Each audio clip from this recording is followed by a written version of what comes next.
नमस्कार मित्रांनो, फार वर्षापूर्वीची गोष्ट आहे. एका नगरापासून फार दूर एका महात्म्याचा आश्रम होता. ते महात्मा शास्त्रांचे आणि वेदांचे महान ज्ञाते होते. त्यांची कीर्ती दूर दूरपर्यंत पसरलेली होती. अनेक लोक आपल्या जीवनातील समस्या सोडवण्यासाठी त्यांच्याकडे येत असत. महात्मा आपल्या अद्भुत ज्ञानासाठी प्रसिद्ध होते आणि त्यांनी केलेल्या भविष्यवाणी नेहमी सत्य ठरत. त्यांना भूत, भविष्य आणि वर्तमान यांचे अद्वितीय ज्ञान होते. त्याच नगरात राजन नावाचा एक श्रीमंत सेठ राहत होता. त्याच्याकडे अपार संपत्ती होती. त्याची श्रीमंती एखाद्या राजा महाराजालाही कमी पडणार नाही अशी होती. सेठाचा भव्य असा आलिशान महाल होता, ज्यामध्ये अनेक नोकर चाकर त्याच्या सेवेत सदैव तत्पर असत. परंतु इतकी समृद्धी असूनही सेठाच्या मनात खोल उदासी होती, कारण त्याला संतान नव्हती. लग्न होऊन अनेक वर्षे उलटून गेली, तरीही सेठाच्या घरी मूल जन्माला आले नव्हते. एके दिवशी सेठाला कळले की नगराबाहेर एक महान विद्वान महात्मा आले आहेत, जे लोकांच्या समस्या सोडवतात. हे ऐकताच सेठ आपल्या पत्नीसह महात्म्यांच्या आश्रमात पोहोचला. आश्रमात पोहोचताच सेठ आणि त्याची पत्नी दुःखी मनाने रडू लागले. महात्म्यांनी त्यांना धीर दिला आणि त्यांच्या दुःखांचे कारण विचारले. ते म्हणाले, मी तुमच्या दुःखाचे नक्कीच निराकरण करीन. तेव्हा सेठ महात्म्यांना नम्रपणे म्हणाला, गुरुदेव, आम्हाला संतान नाही. आम्ही दोघेही फार चिंतेत आहोत.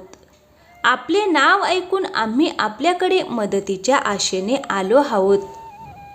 कृपया आमचे भाग्य पाहून सांगा, आम्हाला संतान सुख मिळेल का नाही. महात्म्यांनी त्यांना धीर दिला आणि म्हणाले, तुम्ही काळजी करू नका.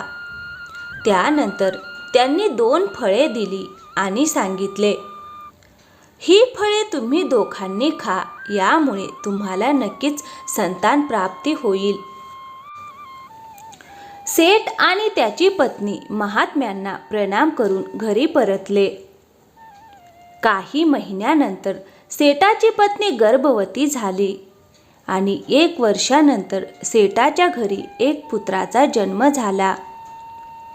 सेठ आणि त्याच्या पत्नीच्या आनंदाला पारावार उरला नाही. सेठ आपल्या पत्नीला म्हणाला, आपण महात्म्यांना आपल्या घरी आमंत्रित करून त्यांची सेवा केली पाहिजे. सेठाने महात्म्यांना घरी बोलावले आणि त्यांची मनोभावे सेवा केली. त्यानंतर सेठाने महात्म्यांना विनंती केली, गुरुदेव, कृपया आमच्या मुलाचे भविष्य सांगा. महात्मा म्हणाले, हा थोडा मोठा होऊ द्या. जेव्हा हा 8 वर्षाचा होईल तेव्हा त्याला माझ्याकडे घेऊन या. तेव्हा मी त्याचे भविष्य सांगेन. काळ पुढे सरकला आणि अर्जुन 8 वर्षाचा झाला. एके दिवशी सेठ आपल्या मुलाला घेऊन महात्म्यांच्या आश्रमात पोहोचला. तेथे त्यांनी पाहिले की आश्रमात लोकांची मोठी गर्दी जमलेली होती. सेठाचा मुलगा आश्रमातील दृश्य पाहून कुतूहलाने विचारू लागला, बाबा, इथे काय चालले आहे. सेठ आपल्या मुलाला समजावत म्हणाला, बाळा, हे महात्माजी त्रिकालदर्शी आहेत. त्यांना भूत, भविष्य आणि वर्तमान यांचे ज्ञान आहे. लोक इथे आपले भविष्य जाणून घेण्यासाठी येतात. हे ऐकून सेठाचा मुलगा उत्सुकतेने महात्म्यांकडे गेला आणि म्हणाला, गुरुदेव, कृपया माझेही भविष्य सांगा. त्याच्या निरागस हट्टामुळे सुरुवातीला महात्म्यांनी नकार दिला, पण त्याच्या आग्रहामुळे ते मान्य झाले. महात्मा म्हणाले, बाळा, माझ्या समोर बस. मी तुझे भाग्य पाहतो. यानंतर महात्म्यांनी सेठाच्या मुलाचे भविष्य पाहण्यास सुरुवात केली. त्यांनी आपला ग्रंथ उघडला आणि ध्यानपूर्वक त्या बालकाच्या कपाळाकडे पाहिले. गणना केल्यानंतर त्यांना दिसले की सेठाच्या मुलाचा विवाह एका गरीब कुटुंबातील मुलीशी ठरलेला आहे. हे पाहून महात्मा चिंताग्रस्त झाले, कारण सेठाचा मुलगा एका समृद्ध कुटुंबातील होता आणि त्याचा विवाह गरीब घरातील कन्येशी होणार होता. महात्म्यांनी ही सर्व माहिती सेठाला सांगितली. हे ऐकताच सेठ म्हणाला, नाही, असे मी कधीच होऊ देणार नाही. मी या नगरातील सर्वात श्रीमंत माणूस आहे. लोक माझ्यासमोर मान खाली घालतात. माझ्या मुलाचा विवाह गरीब कुटुंबातील मुलीशी होणे माझ्या प्रतिष्ठेला धक्का देणारे आहे. महात्म्यांनी पुन्हा गणना करून सांगितले. गंगा नदीच्या काठी एका मच्छीमाराचे कुटुंब राहते. त्या कुटुंबात 5 मुली आहेत. त्यातील सर्वात लहान मुलीचे नाव शकुंतला असून तिचे वय सध्या फक्त 2 वर्षे आहे. तुमच्या मुलाचा विवाह याच कन्येशी ठरलेला आहे. हे ऐकून सेठाने मनाशी ठरवले, मी माझ्या मुलाचे भाग्य नक्कीच बदलेन. जेव्हा मला त्याचे भविष्य माहीत झाले आहे तेव्हा ते बदलणेही शक्य आहे. सेठाने ठरवले की तो भाग्याला मात देईल. त्याने ब्राह्मणाचा वेश धारण केला आणि मच्छीमारांच्या घरी गेला. मच्छीमाराने दारात ब्राह्मण स्वरूपातील सेठाला पाहताच मोठ्या आदराने त्याचे स्वागत केले आणि म्हणाला, महान पंडितजी, आपल्या आगमनाने माझे घर धन्य झाले आहे.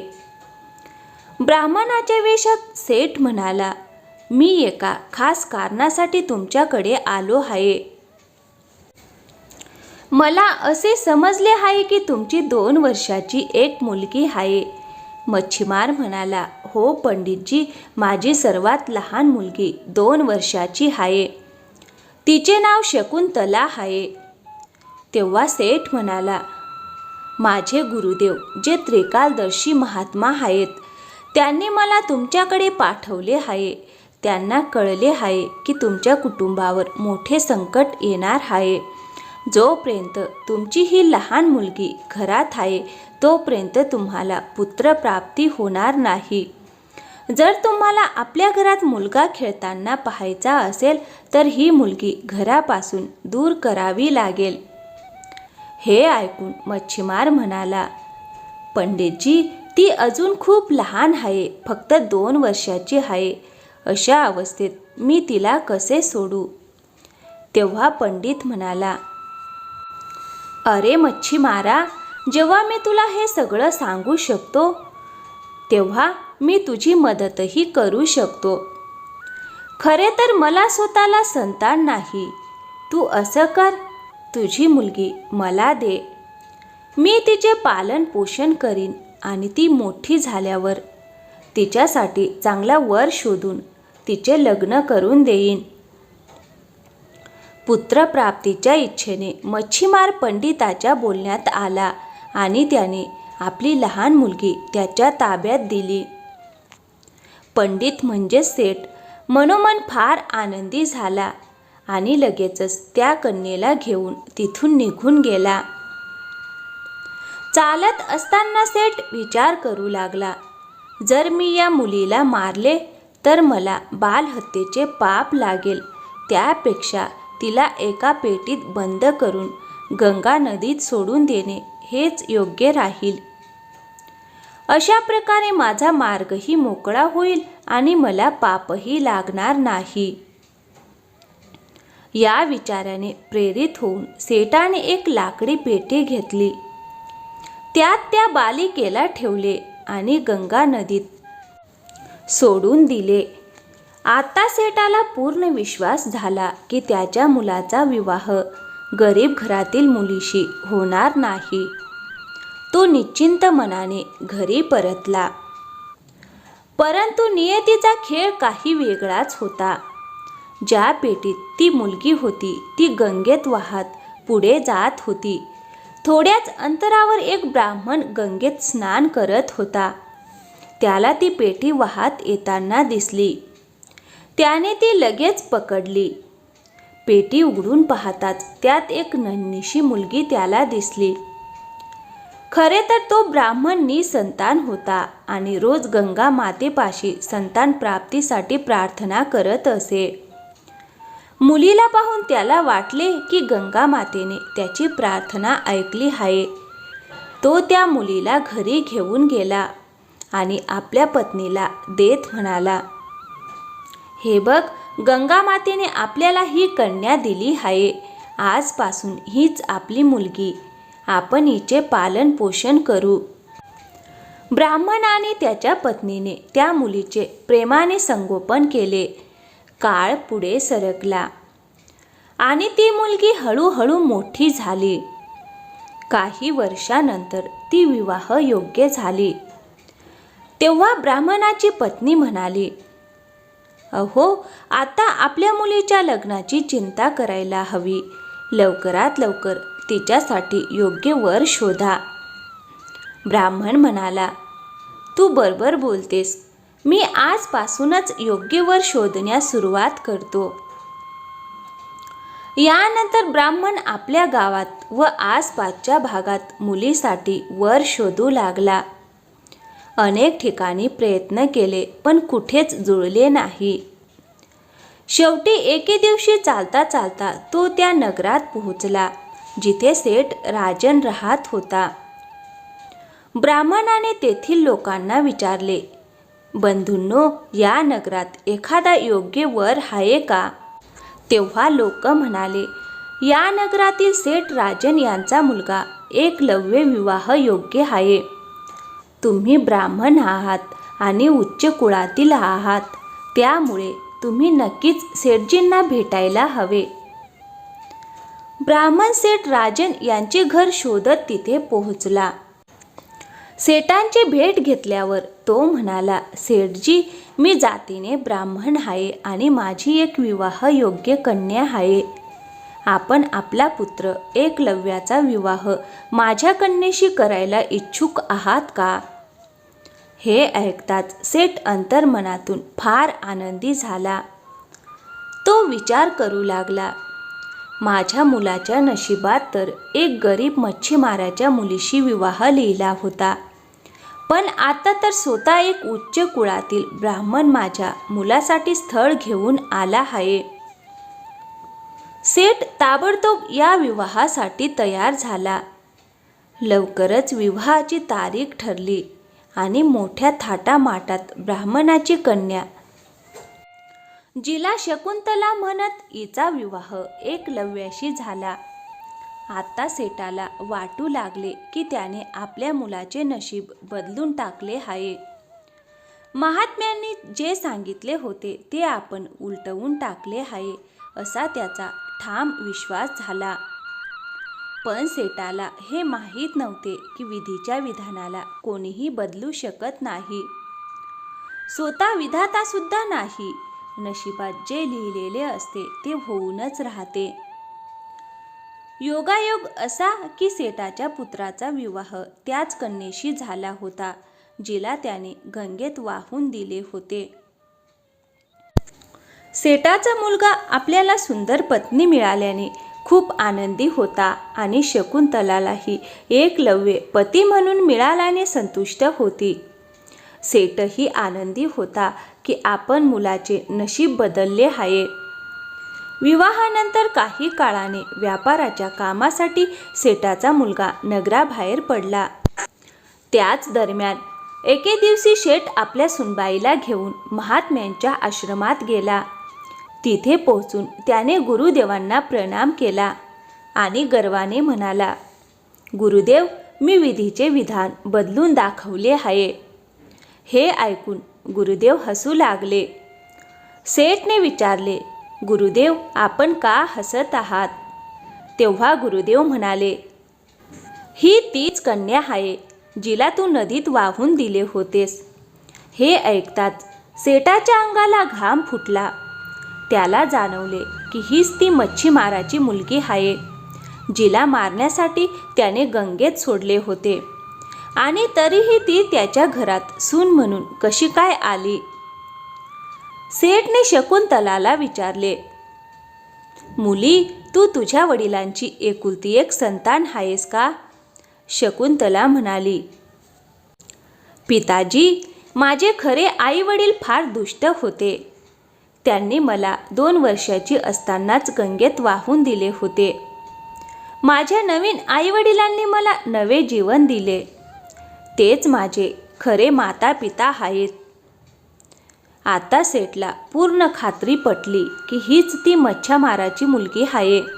त्याने पुन्हा एक डाव आखला. तो शकुंतलाला म्हणाला, मुली, तुला जर तुझी पहिली संतान पुत्रच हवी असेल तर तुला माझ्यासोबत समुद्रकिनारी यावे लागेल. शकुंतला तयार झाली. दोघेही समुद्रकिनारी गेले.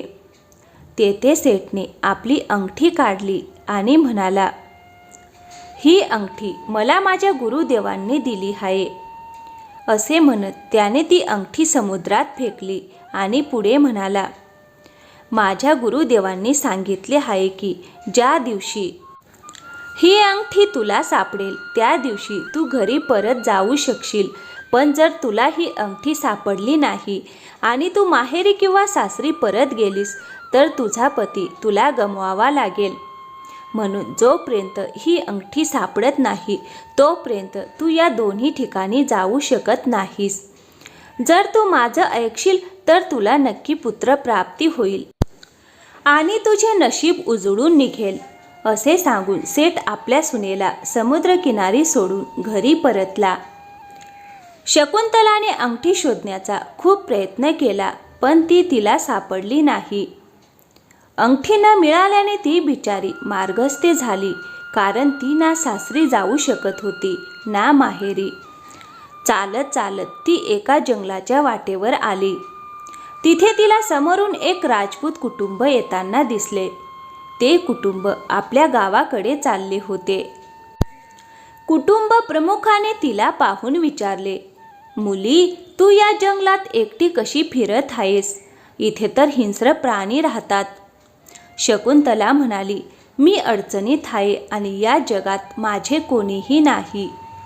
तेव्हा कुटुंब प्रमुख म्हणाला, मुली, तुला हवे असेल तर आमच्या सोबत ये. हे ऐकून शकुंतला त्यांच्यासोबत जायला तयार झाली. अशा प्रकारे त्या राजपूत कुटुंबाने तिला आपल्या घरी स्वयंपाकासाठी ठेवून घेतले. खरी गोष्ट अशी होती की त्या राजपूत कुटुंबाचा प्रमुख सेठ राजनचा अतिशय जिवलग मित्र होता. बराच काळ गेल्यानंतर राजनचा मुलगा घरी परत आला. त्याने आपल्या वडिलांना पत्नीबद्दल विचारले. राजनने त्याला खोटी बातमी दिली की तुझी पत्नी गंगा स्नान करत असताना गंगेत बुडाली. पत्नीच्या मृत्यूची बातमी ऐकून राजनच्या मुलाला फार दुःख झाले. मग राजन त्याला समजावू लागला, मुला, जे व्हायचं ते झाले. आता पुढचा विचार करायला हवा. माझ्या मते काही काळाने तू दुसरा विवाह कर. मुलगा वडिलांच्या म्हणण्याला तयार झाला. यानंतर असे घडले की ज्या गावात ते राजपूत कुटुंब राहत होते तिथून राजनच्या मुलासाठी एक स्थळ आले. यावेळी मात्र राजनने ठरवले की विवाह ठरण्यापूर्वी तो एकदा होणाऱ्या सुनेचा चेहरा नक्की पाहणार. कुठे पुन्हा त्याच्या मुलाचा विवाह शकुंतलाशीच तर होत नाही ना. याच विचाराने एके दिवशी राजन आपल्या मुलाला म्हणाला, मुला, तुझ्यासाठी एक स्थळ आले आहे आणि मला वाटते की विवाहाआधी आपण दोघेही त्या कन्येला आणि तिच्या कुटुंबाला भेटावे. मुलगा म्हणाला, ठीक आहे पिताजी, तुम्हाला जसे योग्य वाटेल तसे करूया. मग दुसऱ्या दिवशी राजन आणि त्याचा मुलगा त्या गावाकडे निघाले जिथून हे दुसरे स्थळ आले होते. त्याच गावात त्यांचे राजपूत मित्रही राहत होते. तेथे पोहोचल्यावर राजन म्हणाला, मुला, तुझा विवाह ठरण्यापूर्वी मला या गावात राहणाऱ्या माझ्या राजपूत मित्राला एकदा भेटायचे आहे. खूप दिवस झाले त्याची भेट झालेली नाही. मुलाने याला संमती दिली. त्यानंतर राजन आणि त्याचा मुलगा दोघेही त्या राजपूत कुटुंबाच्या घराकडे निघाले. आता त्या अंगठीचा किस्सा ऐका, जी राजनने समुद्रात टाकली होती. असे झाले की ती अंगठी समुद्रात पोहत असलेल्या एका माशाने गिळली. तो मासा पुढे एका मच्छीमाराच्या जाळ्यात अडकला. मच्छीमार तो मासा विकण्यासाठी बाजारात घेऊन आला. त्याच दिवशी राजपूत कुटुंबाचा मुखियाच्या आईला मासे खाण्याची इच्छा झाली. ती बाजारात मासे खरेदीसाठी गेली आणि नेमका तोच मासा विकत घेतला ज्याने राजनची अंगठी गिळली होती. मुखिया तो मासा घरी घेऊन आला आणि शकुंतलाला म्हणाला, मुली, आज आईला मासे खायची इच्छा आहे. तू मासे बनवशील का? शकुंतला म्हणाली, मी आजपर्यंत स्वतः कधीही मांसाहार केला नाही, पण तुमच्यासाठी मी नक्की बनवेन. असे म्हणून ती मासा घेऊन स्वयंपाकघरात गेली. जसेच तिने माशाची पोट फाडणी केली तसे माशाच्या पोटातून ती अंगठी बाहेर पडली. शकुंतलाने ती अंगठी पाहताच ओळखली. ही तिच्या सासऱ्यांचीच अंगठी होती. ती फार आनंदी झाली, कारण आता तिला अंगठी सापडली होती आणि ती आपल्या सासरी परत जाऊ शकत होती.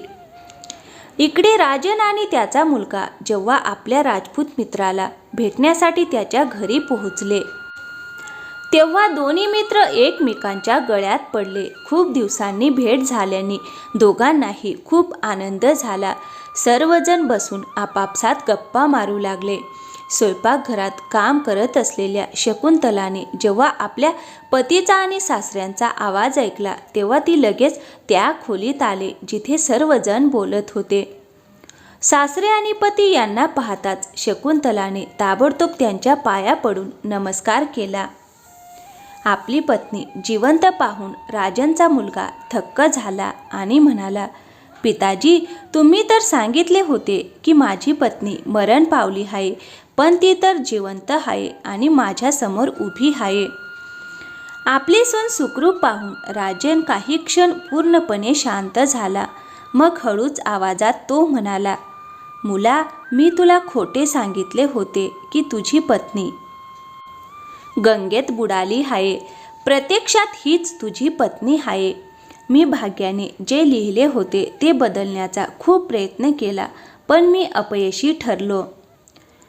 वर्षापूर्वी मी तिला गंगेत वाहून दिले होते जेणेकरून ती मरेल, पण विधात्याने तिला वाचवले. त्याने एक दीर्घ श्वास घेतला आणि पुढे म्हणाला, तुझे नशीब बदलण्याचा मी खूप प्रयत्न केला, पण मी भाग्याशी लढू शकलो नाही. मला हे मान्य नव्हते की एका गरीब घरातील मुलगी माझी सून बनेल, पण आता मला उमगले आहे की भाग्याची शक्ती सर्वात मोठी आहे. मला माफ कर मुला. हे ऐकून त्याचा मुलगा काही क्षण गप्प राहिला. मग तो म्हणाला, पिताजी, मी तुमच्यावर रागावलेलो नाही, पण तुम्ही जे काही केलं ते आमच्या भल्यासाठीच केले. पण आता आपल्याला हे सत्य स्वीकारायला हवे. शकुंतला ही माझी पत्नी आहे आणि ती आपल्या कुटुंबाचा एक भाग आहे. राजनने आपल्या मुलाला आणि सुनेला मिठी मारली. डोळ्यात अश्रू येऊन तो म्हणाला, मी जी चूक केली आहे ती आता सुधारायची आहे. मी आता तिला मनापासून स्वीकारेन आणि एका खऱ्या सासरासारखा तिचा सन्मान करीन. यानंतर राजन आपल्या मुला सुनेसह घरी परतला. त्याने केवळ त्यांना स्वीकारलेच नाही तर समाजासमोरही जाहीर केले की तो आपल्या सुनेचा सन्मान करणार आहे. हळूहळू राजनच्या मनातील संशयाची जागा प्रेमाने घेतली. त्याने आपल्या सुनेशी वागण्यातही बदल केला. काळानुसार शकुंतलानेही या कुटुंबाला आपलेसे मानले आणि घरातील सर्वजण मिळून मिसळून आनंदाने राहू लागले. तर मित्रांनो, कशी वाटली आजची कथा? आवडली असेल तर व्हिडिओला एक लाईक करा आणि हो, चॅनलवर नवीन असाल तर प्लीज चॅनलला सबस्क्राईब करायला विसरू नका. थँक्यू. धन्यवाद मित्रांनो.